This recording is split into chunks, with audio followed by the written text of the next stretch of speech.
Good evening. It's March 14th, 2014. My name is Matthew Ogden, and you're joining us for a live webcast on LaRouchepack.com with Mr. Lyndon LaRouche tonight. I'm joined in the studio by Dennis Mason, and we have a series of questions for Mr. LaRouche. Now, this week, Mr. LaRouche has delivered quite a few shockwaves that I'm sure are reverberating at the present moment internationally, coming on top of a series of very prominent appearances that Mr. LaRouche made on Russian television last week. Just earlier this afternoon, Mr. LaRouche was interviewed in a very hard-hitting appearance on Press TV. Also this week, LaRouchePack took out a full-page advertisement in the Washington Times on the theme of J'accuse. On the back was a full advertisement written by Mr. LaRouche, taking up the Émile Zola theme from 1898. And on the front, as you can see, right next to the picture of Barack Obama with J'accuse, is featured a ironic headline: Feinstein accuses CIA of snooping on the Senate. Now, our first question tonight is on that theme.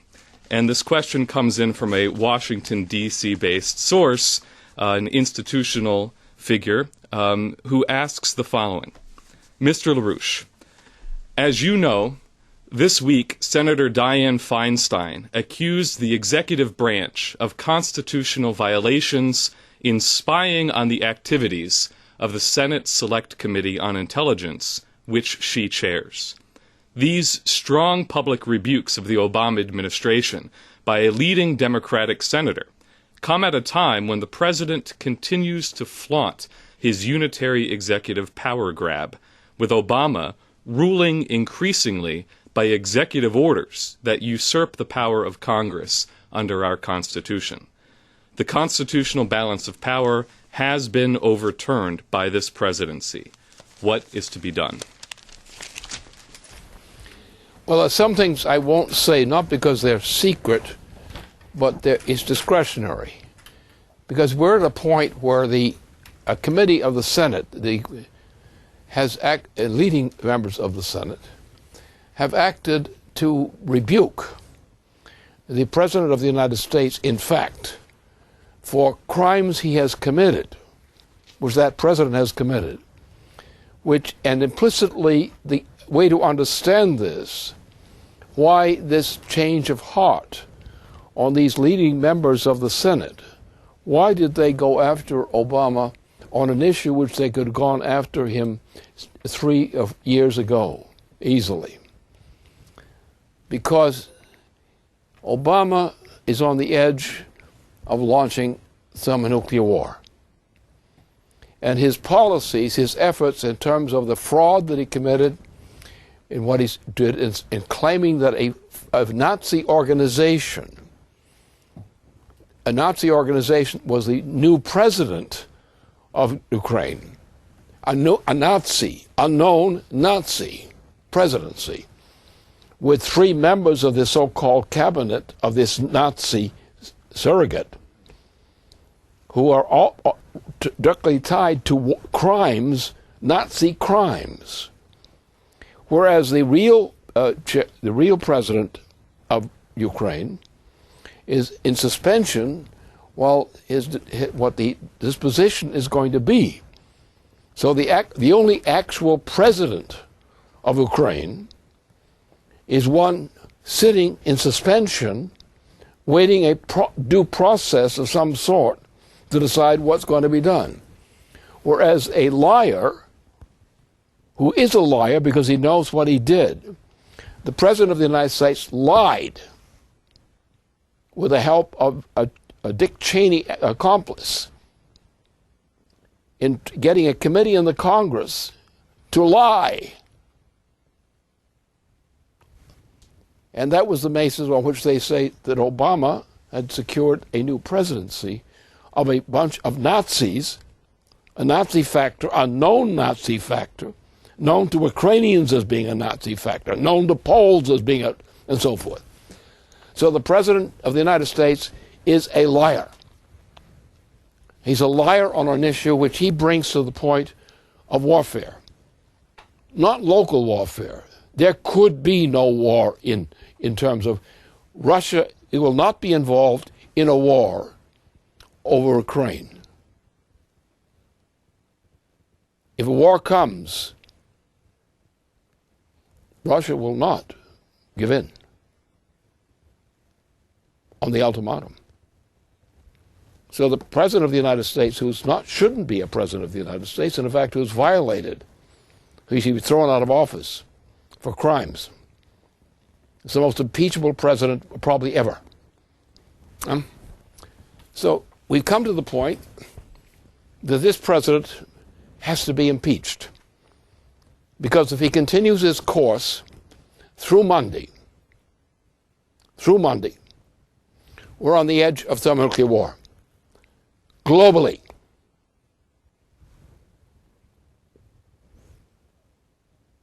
Now, therefore, members of Congress who've been reluctant, who know what a crumb bum he is, at least in the Democratic Party, and I'm sure many Republicans agree, he's such a crumb bum that he has to be thrown out of office. Now, we just can't throw a president out of office. You have to impeach him. High crimes and misdemeanors. First of all, he has violated the Constitution by violating the terms of the president, the powers of the president. He has said that he is a dictator, that he can make decisions without consent of Congress. He says he's going to do it anyway. What do you do with a guy like that? You throw him out. And with the crimes that he's committed, not only should he be impeached, he should be imprisoned for a lengthy period for high crimes and misdemeanors. That many of his people, associates, who are complicit in this violation of the Constitution, are criminals and subject to treatment as criminals, to serve extended periods in prison. So we will eliminate a lot of the problems if we put people who belong in prison for their misdeeds in prison. We can thereby eliminate a lot of problems that we would otherwise have to negotiate with. And that's where we stand. So therefore, we are at a point where the point of thermonuclear war, which according to the Secretary of State and the President, is set for Monday, or action on Tuesday. Right? Under these conditions, members of the Senate, Democratic Party members of the Senate, and probably Republicans will concur as well, have said in effect that the President of the United States has committed high crimes and misdemeanors. And one of the high crimes is going to war on his own recognizance, to thermonuclear war. Therefore, when you're talking about what these two senators have done, in taking responsibility for this, they are actually impeaching a man for trying to start a thermonuclear war, which would take down most of the whole planet. Now, the point lies largely in the affairs of the United States. But the fact of the matter, it's the British Empire. Now, the British Queen is guilty. She is guilty and should be thrown out of office and actually imprisoned for the crimes that she's complicit in. What we have to all understand that the British population of the United Kingdom is not necessarily equally guilty, or guilty in any meaningful sense. They were simply the poor slobs who did the work that they were told to do. So we are not going to start a war or allow a war to be started which involves the British subjects as much as anyone else in dire loss of their right to live. We're going to do the right thing. We're going to take this president, who is the key criminal of the thing, we're going to shut down him and his accomplices insofar as the relevant committee assembled for this purpose on the impeachment will determine. In other words, there'll be a trial on the question of what the conditions of impeachment are and what the crimes are, who the accomplices were. There will be a general cleaning out of the entire apparatus which has been associated with the Cheney and Bush, Cheney-Bush. Bush is a little Bush and a lot of big Cheney. So Cheney was the actual president of the United States under the Bush administration for 2 terms. And that's, we have connections to Cheney all over this place. But the key thing is the direction is coming from Wall Street and from the British imperial system. It's the British Empire. Obviously, if people investigate, the agreement will be, and the nations of Asia and other nations will agree, the British Empire shall be dissolved. Like the decision was made against Germany in World War I and in World War II. That we will dissolve the power of sovereignty of any entity which uses its so-called sovereignty to commit high crimes against humanity. Now, I have not spoken to the relevant senators, Democratic senators, who are in the heat. But I will say this much only, because they have their own discretion. I'm not going to mess in their business. But there's also my business, and my business in reporting on this to make it available to the American people. I understand that whereas 3 years ago sufficient evidence existed to impeach this president, but it was not done, and members of the Senate and others who could have brought this to power thought at their discretion that they could not succeed in bringing off this impeachment, or were reluctant to do so, attempt to do so. Okay, that's happened. But I know that 3 years ago and more, this man should have been thrown out of office. And the whole crew who are his accomplices in these acts, which violate the Constitution, they should be thrown out of office too, whether they're elected or otherwise. They can either be impeached or impeached otherwise. Which would mean that, because we've got to consider, if we go through this impeachment, we've got to consider what the remains are of the United States and the rest of the world once the initial impeachment has been declared. We certainly cannot leave perpetrators loose around to continue government. Many, probably members of the Congress, may be impeachable because they conspired to participate in this violation against the Constitution. In other words, their complicity in the crimes is committed. Is also the ground for their impeachment. The time has come to look at the entire composition of government and to clean the mess up. Because why? First of all, bail-in. Bail-in means, as I've said several times before this occasion, bail-in has reached the point that will have an effect which, as I've described it before. Imagine a skyscraper 70 stories high. Well, imagine an elevator in the height of that 70 stories. Imagine that the cable and all the other controls to break the fall of that device were failed, and this car is sent whizzing down at an accelerating rate to 70 floors below. That is a fair description of the effects of bail-in.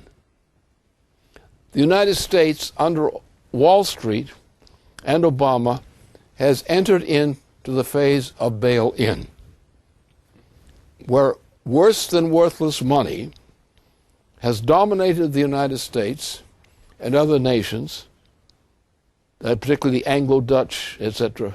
crowd. So we have to think about if the money is worthless, if Wall Street's money and the British money that corresponds to it is worthless, and since this comprises a major part of the estimated composition of the financial resources of the United States and the taxable revenues of the United States, we just cannot shut this thing down and walk away. And now I'll tell you what I think the solution is.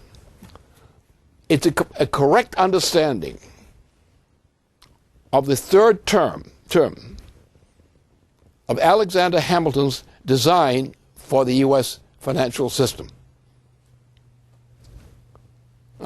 Because we're going to have no money virtually. You have already a vast mass of people who are totally unemployed, living under the worst possible conditions. Industries broken down, fracking by Cheney and company all over the place. We don't have an economy. And now, whereas the Wall Street should be simply shut down, there are no proceeds there of any value. Bail-in settled that because bailout is now proven to have been worthless. So all the bailout assets are being destroyed implicitly by the bail-in process. Therefore, it's very simple.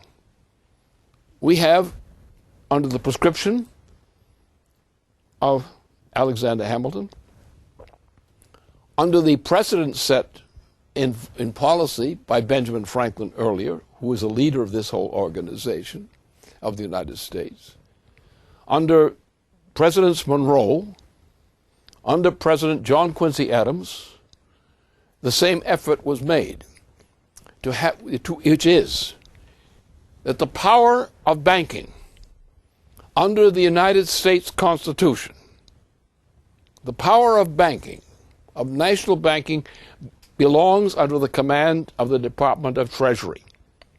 No bank, henceforth, under these conditions, we're talking about what are the decisions which necessity imposes upon us, not what we might choose to recommend. But these are decisions that have to be made for the sake of the very existence of the United States. Therefore, what is the solution? If the vast amounts of currency in circulation, under control of the Obama, etc., Wall Street, London connection, if that money is absolutely, implicitly worthless, if all the debts of the United States under that designation are worthless, and if the vast mass of the population is unemployed, with no succor to keep them alive, with no opportunities for production, etc., what are we going to do? All right? Well, the monetary system has therefore failed us. It does not exist for us. But there's a very simple solution. It was the solution of what Abraham Lincoln did in issuing greenbacks during the Civil War. The greenbacks were uttered by the Department of Treasury, as had been prescribed by the intention of Alexander Hamilton, the first Treasurer of the United States. What do? The same thing was attempted otherwise. Roosevelt had attempted to do the same thing, but the Supreme Court blocked him. Now we've come to a real crisis, the worst crisis of the United States yet in its senior existence. The one thing we can do, tomorrow, if we have a president to do it, and the Secretary of the Treasury, if he's fit to do it, can put the whole banking system under options of the Treasury Department to certify what banking institutions are fit to be given contracts through the agency of the U.S. Treasury. The same thing as the greenbacks of Abraham Lincoln. Then we have to change the laws, eliminate fracking from the United States, throw it out. And if Cheney doesn't like that, throw him out too. and his daughters too. I don't care what their opinions are on various subjects. But this is the reality what the Democratic leadership inside the Senate really faces. These are the implications that I've just indicated to you, are the things that startle them to the point they would never even think of doing what they have proposed to do, even incompletely, if it were not a crisis of the first magnitude for the United States. And therefore, the crux of this matter is that we must throw this president out of office immediately. He must be immediately impeached. And the impeachment of persons who are accomplices of his in the errors he's committed and that they have committed are removed from office. There is a general indictment against the president and against accomplices who were guilty of participation as accomplices in wrongs done against the U.S. government and the U.S. people. So therefore, once we have a president who is not thrown in the jug at that point, we then proceed to solve the next problem.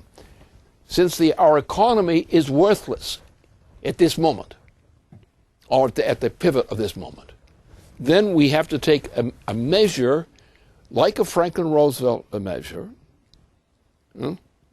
like an Abraham Lincoln measure, of simply saying, we have a Constitution. That Constitution is still there. It remains. And therefore, the government of the United States, the federal government of the United States, has the constitutional ability to follow the example of Abraham Lincoln with the greenbacks. Now, this has to be managed, but the management is obvious. All we have to do is say, okay, there are a lot of banks out there, they're worthless. All right, but some banks could be worthwhile. They're not inherently dishonest. So therefore, on the basis of the judgment of the Secretary of the Treasury and the recommendations made of his best choice of selectors, advisors, what we should immediately do is take those banking institutions which do have continued merit, and we should charter them under the authority of the Treasury Department, as was done by Abraham Lincoln and should be done. What happened that Lincoln did? Lincoln simply dried out the assets of the banks that were fake. He dried them out. They became non-existent. And that's what we'll do. But we're not going to destroy ourselves to punish somebody else. We're going to take a measure which restores our government and increases its ability to perform as the people intended. But we do have to address this problem. We have to say certain laws must be canceled. In other words, the federal government must go through the process of canceling whole batches of lawyers and others who just don't fit the bill. We're going to have to organize increased employment. We're going to have to do many of the things that Franklin Roosevelt did in the 1930s. We're going to have to resuscitate those who are incapable. So therefore, we need to create a credit system where the federal credit of the United States is the guarantee to support the endorsement of banking operations under the consent of the Department of Treasury. We're going to have to get a lot of credit together because we're going to have to support and certain kinds of measures and institutions which must be done. The healthcare institutions, for example, all kinds of institutions that must be saved.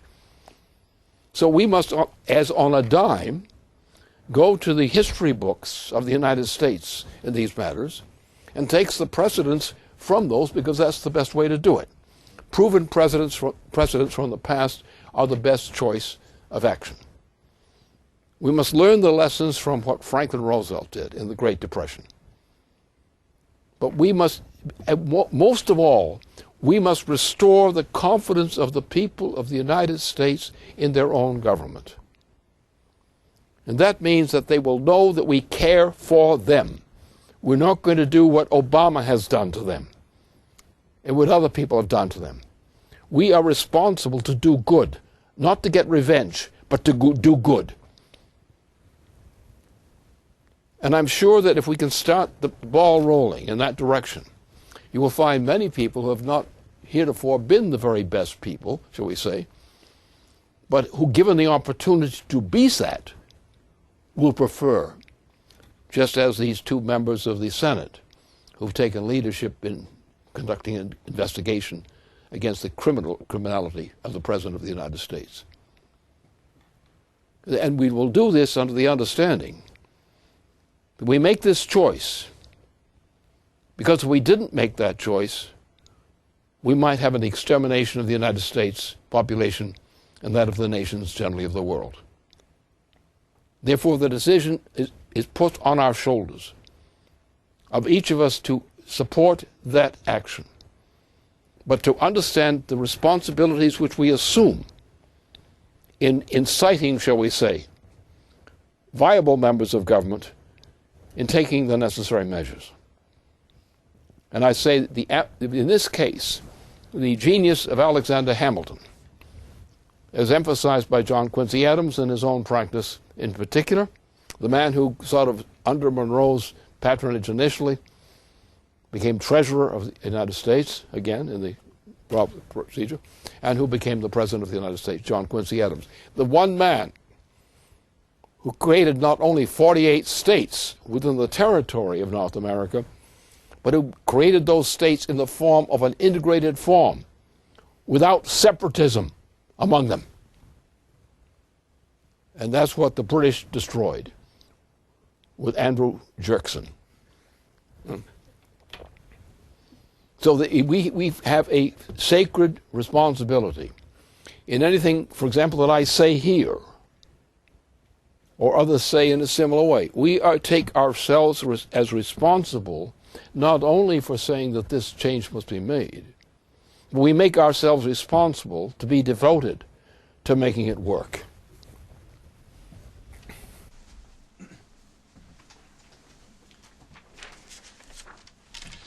Okay. Well, on the subject of high crimes and misdemeanors and lies of the president, we have a question on the redacted 28 pages from the 9/11 report, which President Obama had said that he would release, but he did not. This past Wednesday, Representative Walter Jones hosted a press conference on Capitol Hill on his resolution H-Res 428 to declassify the redacted 28 pages of the 9/11 Joint Inquiry Report, which details foreign sources of funding for 9/11. Representative Jones was joined by two other congressmen, Stephen Lynch and Thomas Massey, as well as several survivors and family members of victims of the attacks on 9/11. Now, former Senator Bob Graham also sent in video greetings in which he stated that, quote, "It is very significant that this conference is being held the day after Senator Feinstein made her statements relative to the relationship between the inquiry which has been conducted by the Senate Intelligence Committee and the CIA, because the two issues are fundamentally the same." And it is absolutely the case that these issues are the same. The redacted 28 pages applies to the Obama administration's cover-up of who was responsible for 9/11. Which was used as a Reichstag fire justification of illegal wars abroad and a dictatorial coup at home. While the other case, the case around Feinstein, pertains to the cover-up of the subsequent crimes of the Bush-Cheney regime and the continuation of those crimes by the Obama administration. Now, Representative Thomas Massey, he described his experience reading the 28 pages as shocking, and how he had to stop every couple of pages and try to rearrange his entire understanding of how history of the past several decades has been working. He said, it challenges you to rethink everything. And I think the whole country needs to go through that. It's going to be difficult and embarrassing, but that is no reason to keep the truth from the American people. Now, the full video of the press conference is available on the LaRouche PAC site. And in addition, we'll have several interviews with the representatives of the 9/11 families. As Walter Jones stressed, this is not the end of their effort, but the beginning, and they intend to escalate the pressure on this front in the coming period. So the question to you directly, Lynn, is how do you see the significance of exposing the truth around the 9/11 report in the context of the current drive toward thermonuclear war? Okay. I have not any more privilege in this information through public sources, that is, in terms of, than the law has allowed. But I also happen to know a great deal about who was guilty in organizing 9/11. Now, there are people who are trying to lift this ban on the 28 pages. But I know a great deal about what's in those 28 pages, because it happens to coincide with things I already know from other sources. The central instigator of the operation of 9/11 was Prince Bandar of Saudi Arabia, who was then ambassador to the United States. Bandar himself, was personally involved in the deployment of these training of these pilots, two of them in particular from California. And there was an operation around Florida. There was an extensive operation in the state of Texas.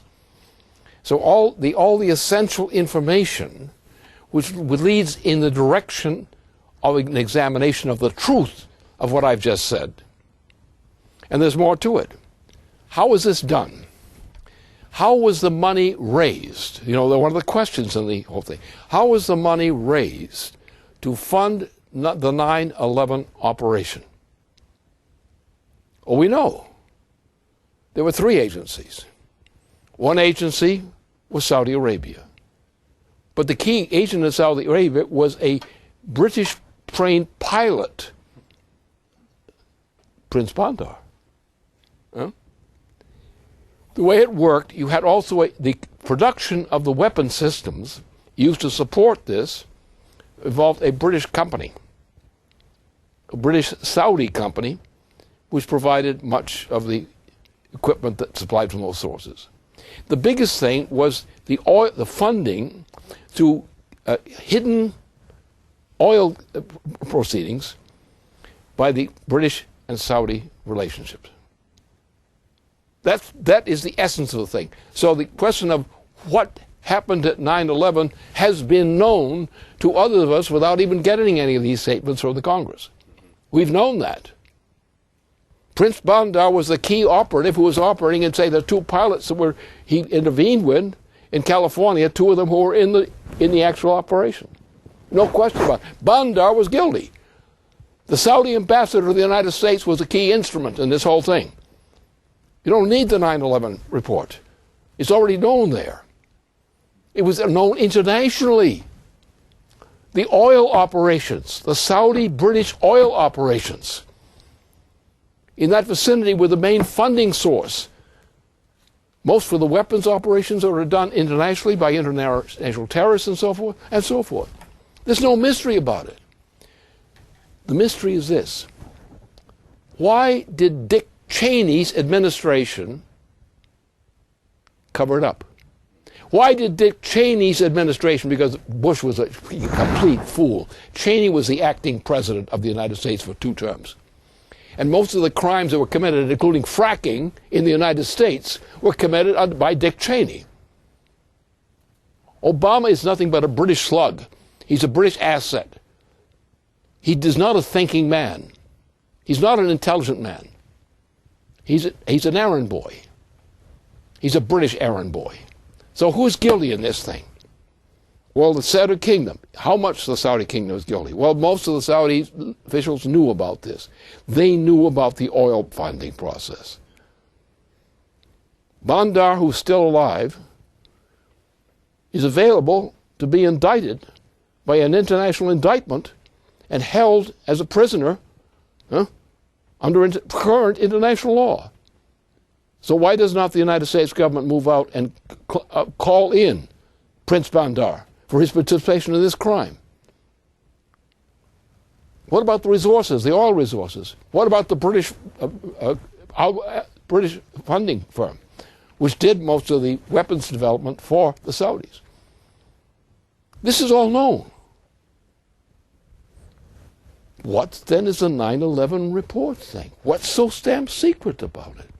What's secret? The question is, how treasonous was our acting president, Dick Cheney? Was Dick Cheney guilty in the 9/11 case? Why was the suppression of the 9/11 case made under the de facto Cheney administration? Because Bush Jr. was such a jerk, he couldn't handle anything like that. It was Cheney. Cheney was the boss. You have a similar thing under Obama. Obama simply continued Cheney's fraud. It's a crime against humanity. It's an act of treason against the United States. And you had an acting president of the United States, Dick Cheney, who was one of the chief accomplices. Remember how he guided the little chicken, George W. Bush Jr., down into the safety area there? He guided him almost by hand down there to go into the storm center. Huh? This bastard. There's no mystery about this. The point is, there's nothing but cowardice, fear and cowardice. The facts were known and are known around the world in all the relevant circles.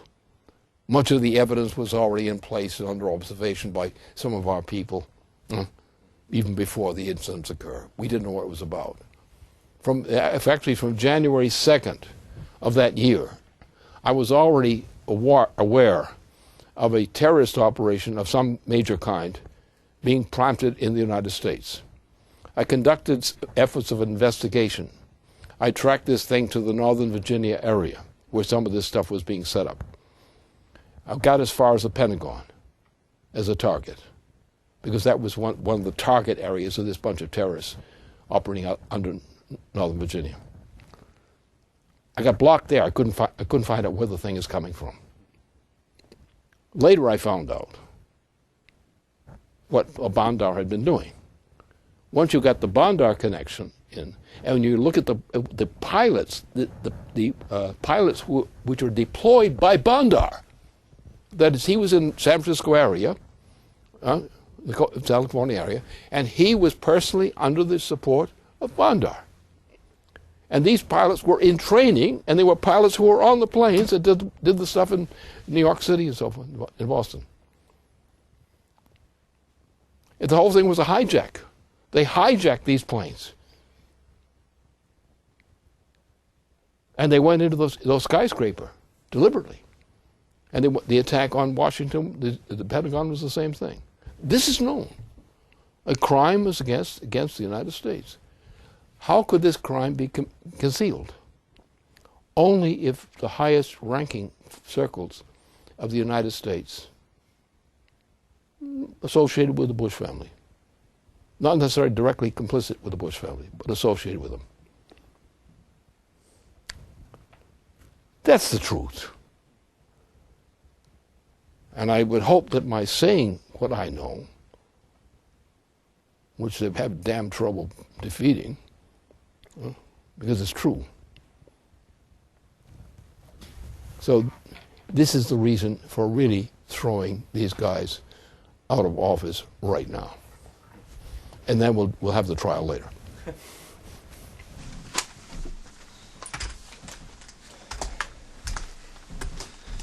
Well, Lynn, you stated this evening that the time has come to dissolve the British Empire. And in discussions this week, you have made the point that the strategic mistake that almost everyone makes, including the Russians, is in understanding the current threat of thermonuclear war to assume that the source of the drive towards war emanates from Washington, ignoring the actual role of the British Empire.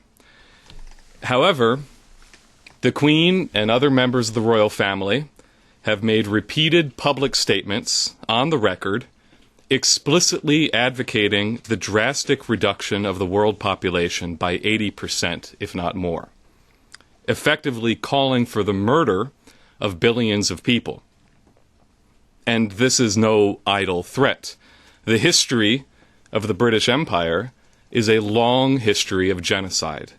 One only has to read the accounts of the great famines in India and in Ireland, in which vast percentages of the population died or were forced to emigrate as the result of policies imposed with the intent of resulting in population reduction and removal. An intentional extermination of targeted populations. These crimes, if they were judged in a court of law, would fall under the definition of genocide, as agreed by the United Nations Convention of 1948, which defined genocide as, quote, deliberately inflicting conditions of life calculated to bring about a population's physical destruction in whole or in part. Now, however, as you've stated, the British Empire is not actually British, but originated with the invasion of the Dutch king, William of Orange, the slaughterer of the Irish. And it is his legacy that is now what we call the British Empire, which is merely the modern extension of the original Roman Empire. It is this continuity of empire into the present day as the sworn enemy of the human race, which is the key factor in understanding strategy today. So I think it may be appropriate, seeing as next Monday is St. Patrick's Day, for you, Lynn, to give us a little more insight into the ugly truth about Her Majesty the Queen. Okay. Well, that's a very large subject. I mean, she is very awful. She's a very bad person. And she is, out of her own mouth, she's an evil person. The very statements she's made publicly and repeatedly are genocide. They are genocide. Just as much, even more than Hitler, far more than Hitler. She's more guilty of genocide than Adolf Hitler. And yet she remains in power. Now, I don't suppose to suggest that this idea was the idea of the English people, or the Scots, or the Welsh. I would rather suspect that they were cowards. Cowards of a type in which fear was more important to them than honor. And therefore, the issue is the institution of the British Empire should be dissolved. Now, what is the British Empire? It's a collection of slaves of one degree or another. But where does it come from? It's sometimes treated as mythical, but it has such a highly truthful ring to it, based on facts, that it was the Emperor Zeus who prescribed these principles, which are otherwise more familiar to us in terms of the history of the Roman Empire. And you will find that if you go to the right dates, including a poor young fellow who was not in the best condition, but who wrote 3 volumes on the decline and fall of the Roman Empire. The policy, which is the Roman policy, what he documented was the history of the Roman Empire as such. Then he said and recommended that the new British Empire should adopt and incorporate that same policy. That is what has happened. Now, Hitler's genocide was intended to reach the magnitude of Hitler, beyond of Hitler, but of the Roman Empire. That was their intention. There was an enraged group of people involved as a result of the 2, injustices to the German people. This created a hateful rage in large parts of the German population. This was used to create the Nazi phenomenon. It was done, apart from Italy, from the Italian phenomenon of Italian fascism, which was identified itself as the revival of the Roman Empire.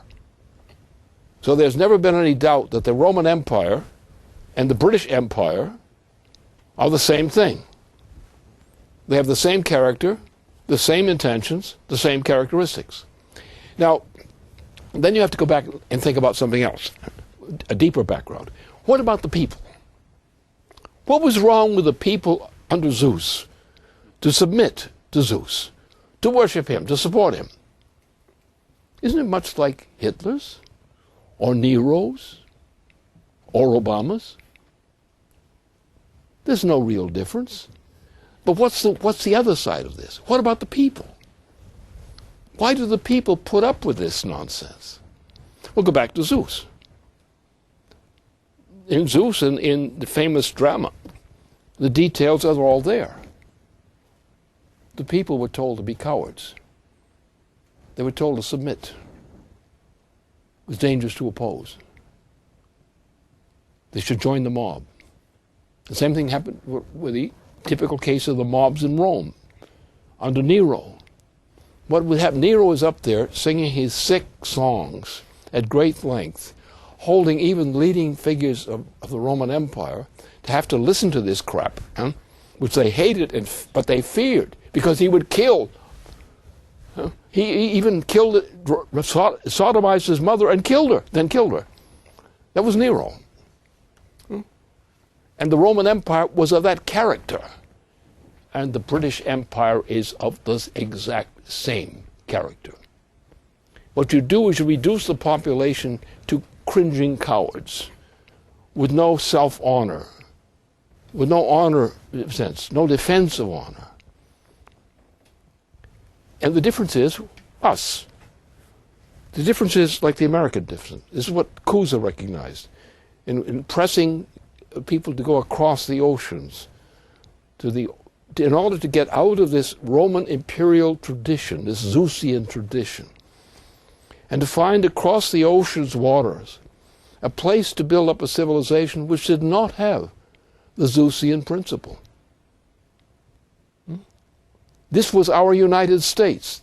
This was the Massachusetts Bay Colony, which had a higher level of culture than anything in Europe at that time, but was crushed by the Dutch, by the evil Dutch, who were the general mass killers of that 17th century and into the 18th century.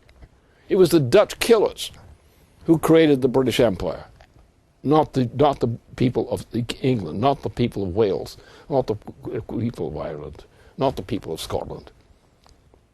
So the point is the suppression of the Irish, which they didn't take very well, the suppression of the Scots, who were turned into the troopers for the British.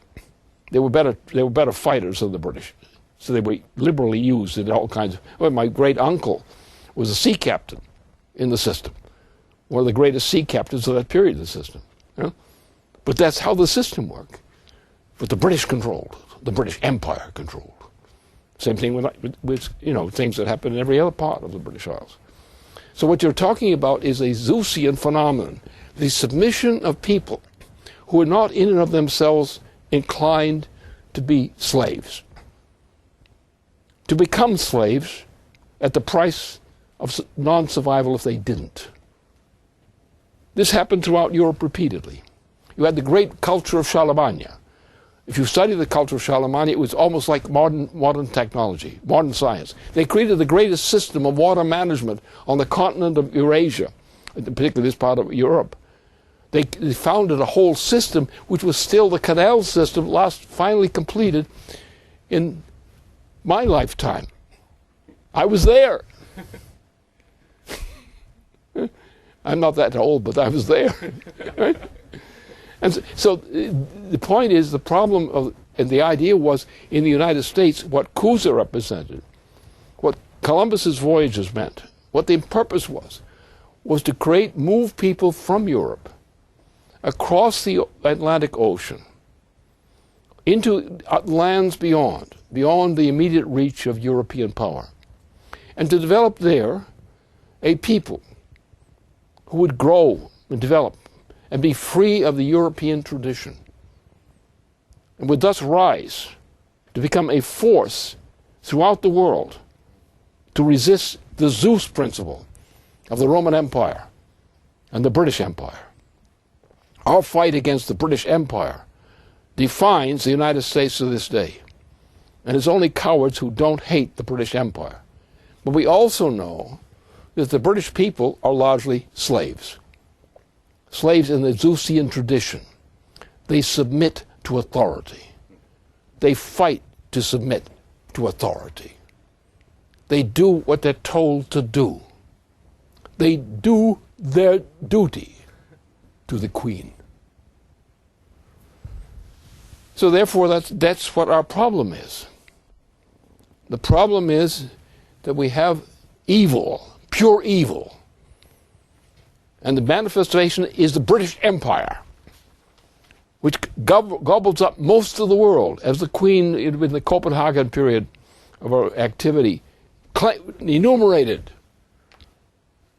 All this part of the planet is the subject and the property of the damned British Queen. And our enemy is that empire. That empire which is the British Empire, in truth. The real imperial organization in which the British people are generally as much victims as any others.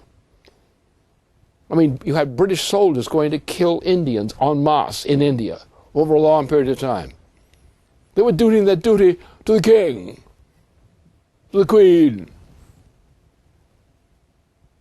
And they acted like slaves who kill their friends because their master orders it. That's what Obama is. And once you understand this thing, the history of... So what is mankind? We know mankind very well. I know mankind very well. My whole ideas in economics are all based on I know what mankind is. And most of the people who I talk to don't. No? Because mankind is intrinsically creative. Because only slaves would accept the green policy. Anybody who accepts the green policy, whether they're a physician or a scientist or anything else, who teach, they're idiots. They're immoral creatures. They're Zeusian victims, like the British Empire's people. They will do all kinds of dirty evil against mankind and individual parts of mankind, sections of mankind. They will do it for the sake of submitting to the higher authority. That's not the United States. That's not the Constitution of the United States. Our Constitution has been violated en masse for much too long. But we have to understand this fact as I've stated it, because only when you recognize that the enemy we face embodies the principle of evil, do you realize that it's your obligation to fight and defeat that enemy. And that is the only way that mankind can secure the human species' own existence. Through scientific-driven progress, through the creative powers of the human individual and the process of the human process. That's what we have to fight for. That's the purpose of our Constitution. That's the purpose of our crossing the ocean into North America and elsewhere to try to find a place of freedom from the evil that was embodied in Europe. And it was Nicholas of Cusa who was one of the leaders who led in that struggle to save civilization by moving its center of action from Europe across the waters, in this case, across to North America.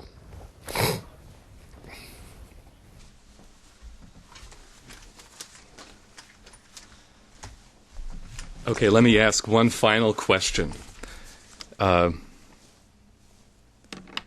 You said to go back to the history books and take the precedent of what has worked in the United States and to apply it in this emergency situation now.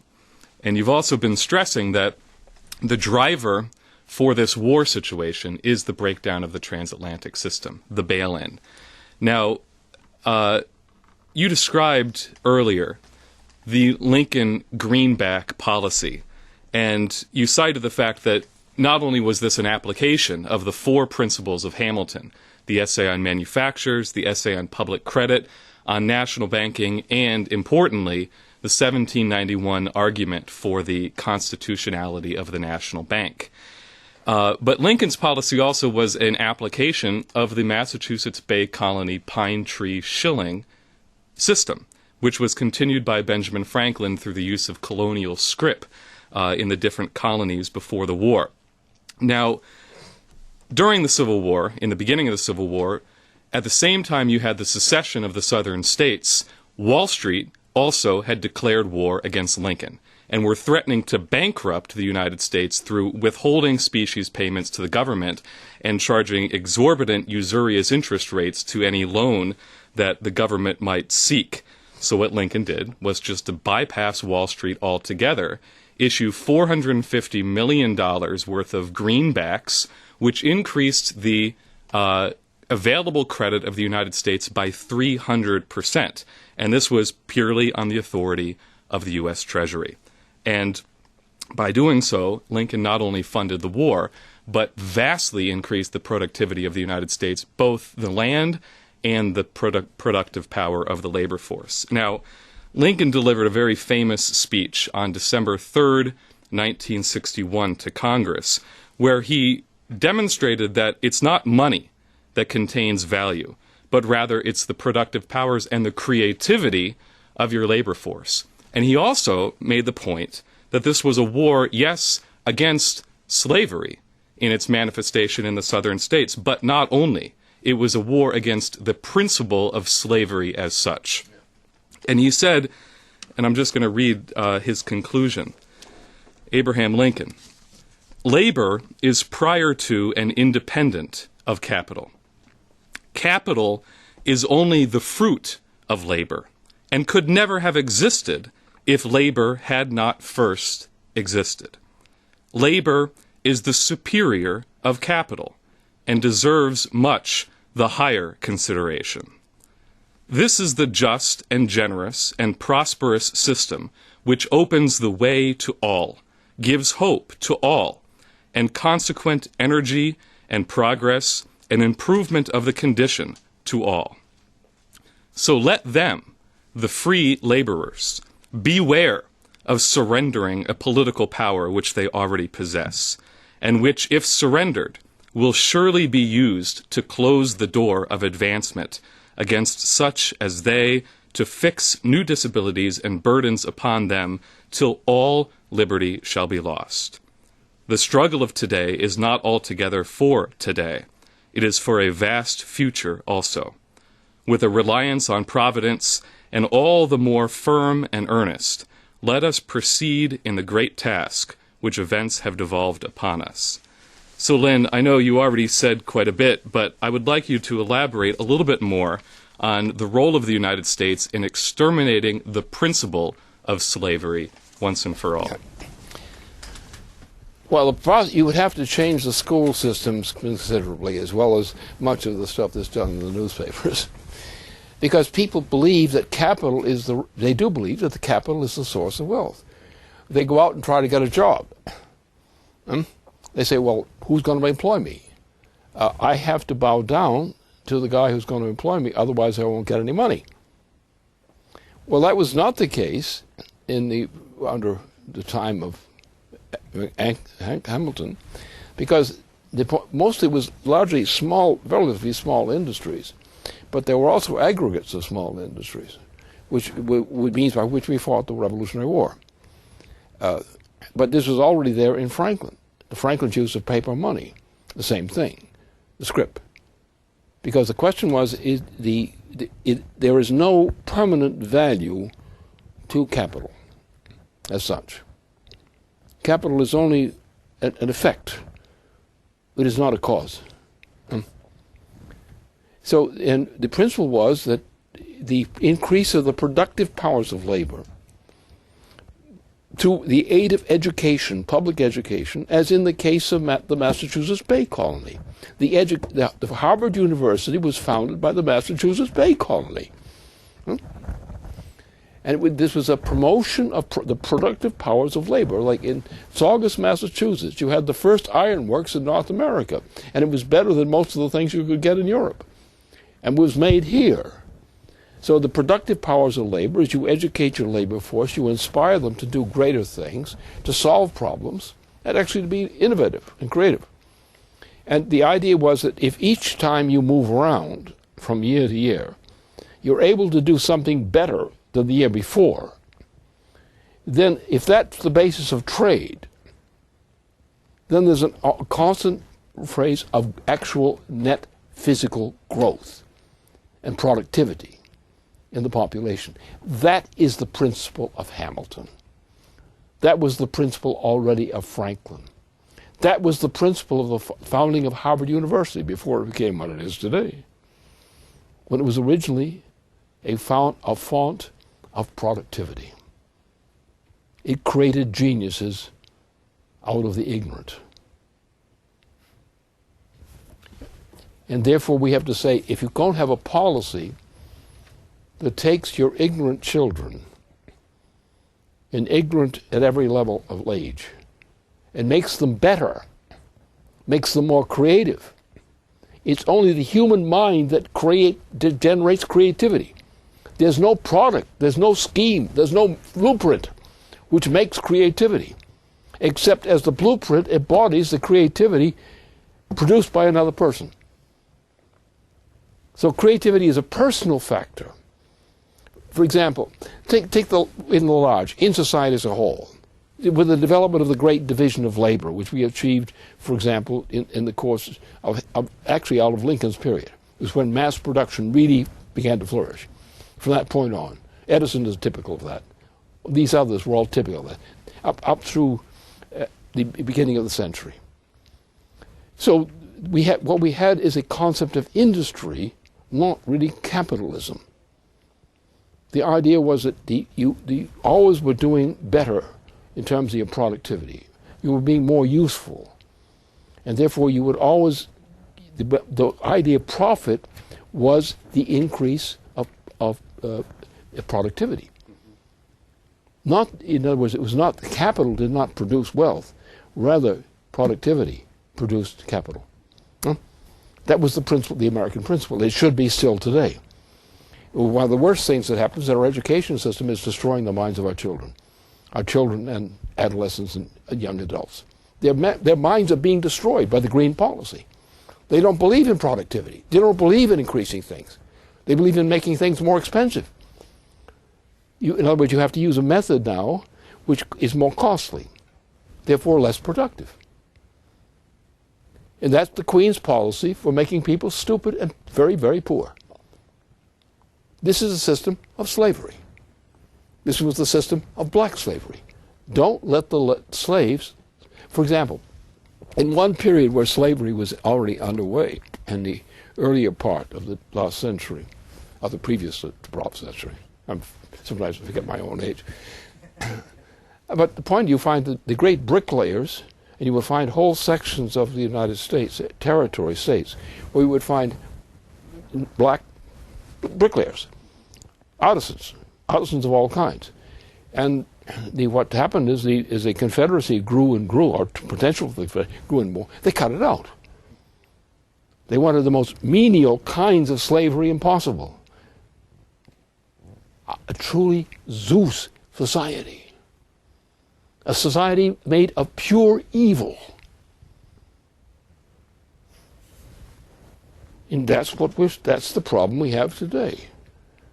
The problem we have people who are miseducated, intimidated, broken. And I can tell you when that's happened. The last great expedition that Franklin Roosevelt made as president was to meet with Stalin. And in that meeting, Stalin was overwhelmed with fondness toward the United States. And he after President Franklin Roosevelt had died, his son visited with Stalin. And Stalin said, "Yes, your father was great, but look what they've done to us." So what they did is we took a point where this Soviet Union which had been decisive in freeing the United States from as well as others from the Nazi system. You have the greatest suffering in Russia in that war. But the Russian fighting in that war, and the genius with some of the fighters, as the case of Stalingrad, which is the same thing as the Nazis were after. What was Stalingrad? It goes to the soft belly, underbelly of Russia, in a region associated with the various people, including the Ukrainians. That saved the world and caused the ultimate defeat of the Nazis.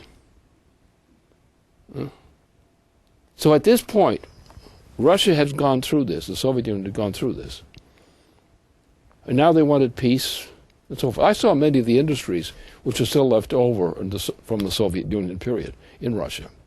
I saw them being destroyed, systemically destroyed. I saw people being driven to starvation who had been productive people beforehand in Russia. I saw the murders of people who were friends of mine, who were assassinated conveniently in this kind of process. Always largely over money. One of the greatest intellects I know, of Jewish origin, one of the greatest scientists, especially in terms of Central Asia, in the whole Soviet system, and one of the highest ranking people.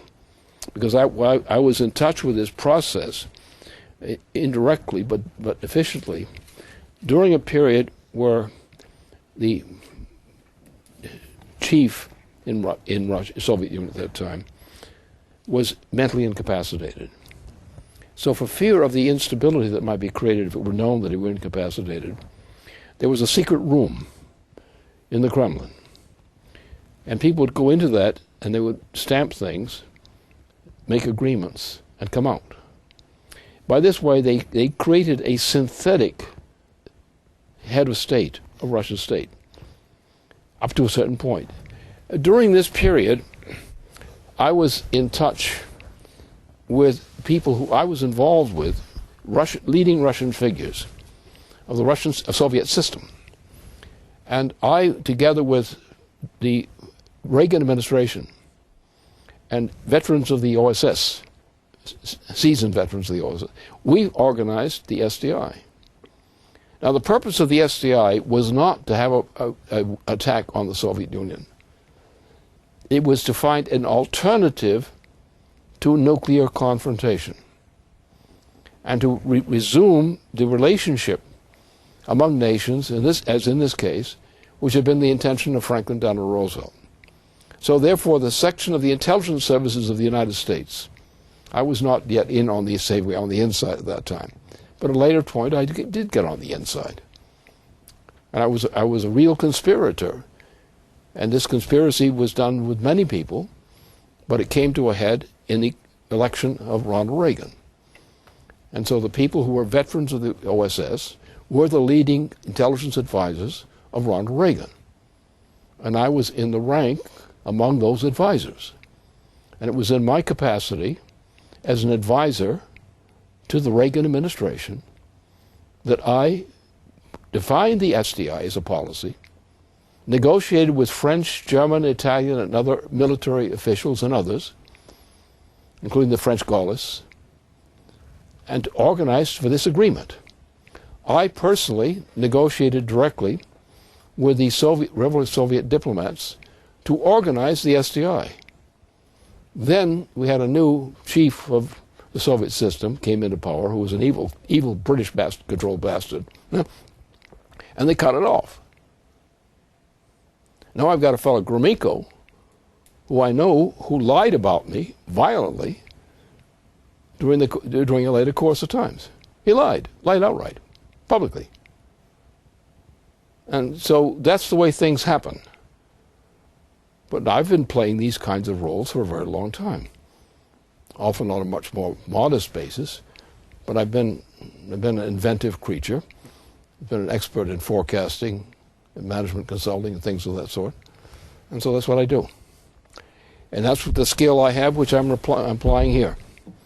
This is what I do. This is what I can do. I'm old. I'm 92 years of age. I don't have all the speed I used to have, and so forth and so on. But there's certain things I can do. So I am therefore doing them. I am a member of the United States. I'm a citizen of the United States, in fact. Yeah? And I defend my nation. I defend my country because I serve my country.